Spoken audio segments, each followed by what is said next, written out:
Benvinguts i benvingudes un cop més a la nostra secció de Cotrobades. Avui tenim el plaer de trobar-nos amb el Josep Melero, educador ambiental i de la Secretaria Tècnica de la HEAP, que és la xarxa d'educació ambiental de Barcelona. Què tal, Josep, com estàs?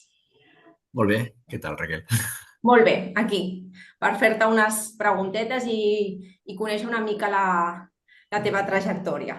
Bé, m'agradaria que ens expliquis una mica quan et vas començar a formar en el món de l'educació ambiental i per què? Uf, això remunta a la nit dels temps. Doncs bé, és el que més m'ha agradat des de sempre i, per tant, vaig començar molt aviat, des de que estava estudiant la carrera. Fins i tot encara estava estudiant la carrera i ja vaig començar a fer educació ambiental. I des d'aleshores no ho he deixat de fer. O sigui, ha sigut la meva tasca tota la meva vida.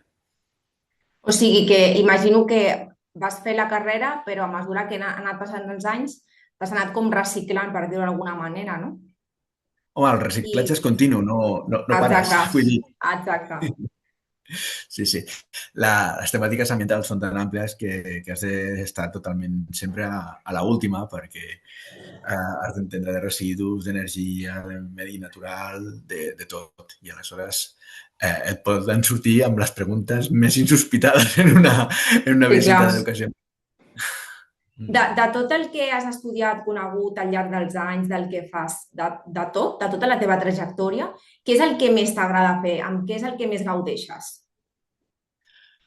Jo gaudeixo moltíssim amb la natura en general, però quan Amb la porto un natura. grup, sí, sí, però quan porto un grup i noto que connecto, encara que no sigui temàtiques de natura, que Mhm. siguin qualsevol altra temàtica ambiental de les que imparteixo doncs, a les guiatges, doncs quan notes que connectes amb el grup, que la gent t'està seguint, que està gaudint com estàs gaudint tu mateix, doncs és aleshores quan em sento pues, realitzat Mhm. professionalment, no?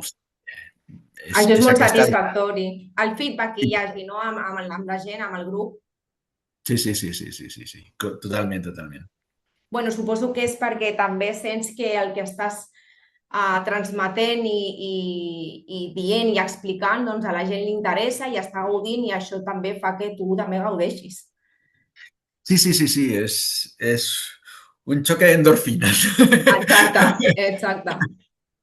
Sí, sí, sí. Josep, suposo que la gent ja sabrà o coneix una mica què és l'educació ambiental, però ens podries fer cinc cèntims de lo que és i per què és tan important?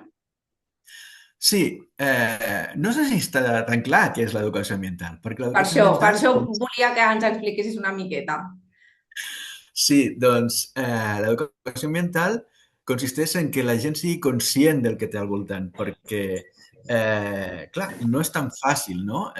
Engloba tantes coses que s'ha de ser bueno, és una disciplina multidisciplinar, de fet. Mhm.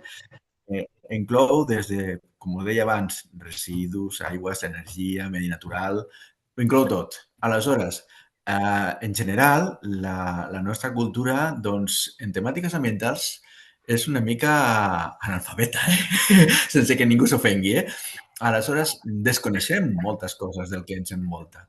I la primera cosa que s'ha de fer és informar. Perquè si no estàs informat, no coneixes, no pots estimar el que t'envolta. Aleshores, la Exacte. primera cosa, aquesta, és intentar connectar amb la gent, intentar transmetre què és el que l'envolta i d'aquesta manera que puguin prendre consciència i després ja puguin tenir un pensament crític, no? sobre aquesta informació que han rebut. Mhm.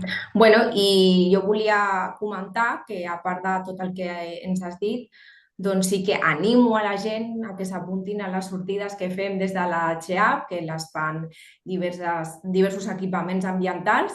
En aquest cas nosaltres som l'aula ambiental de les Corts, dins del Centre Cívic Can Déu, i el Josep fa sortides molt xules, molt divertides, molt dinàmiques i molt enriquidores que animo a tothom a que s'apunti perquè són... A mi m'agraden molt, jo sempre gaudeixo molt amb tu, Josep. Gràcies. Doncs gràcies per haver-nos regalat aquesta petita estoneta i res, ens trobem en la propera sortida, Josep. Moltes gràcies per tot. Quan vulgueu. Fins ara. Adeu. Adéu.